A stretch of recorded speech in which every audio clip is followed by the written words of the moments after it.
Ever wonder how the world's code wizards collaborate and conjure amazing software together? Today, we're cracking open the hood of GitHub to understand its architecture and how it makes collaborative software development a reality. First up, Git. At its heart, GitHub relies on Git, a powerful version control system. Think of it as a time machine for your code, tracking every change and allowing you to revert to previous versions. Each project lives in what's called a repository.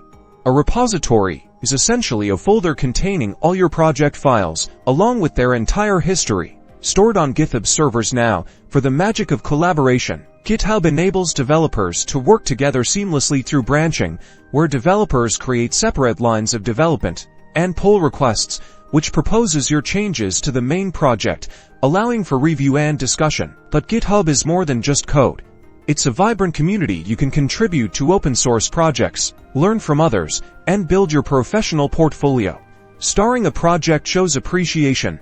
Forking creates your own copy to modify, and contributing helps improve the original. So, whether you're a seasoned coder or just starting out, understanding GitHub's architecture unlocks a world of possibilities for building amazing software together.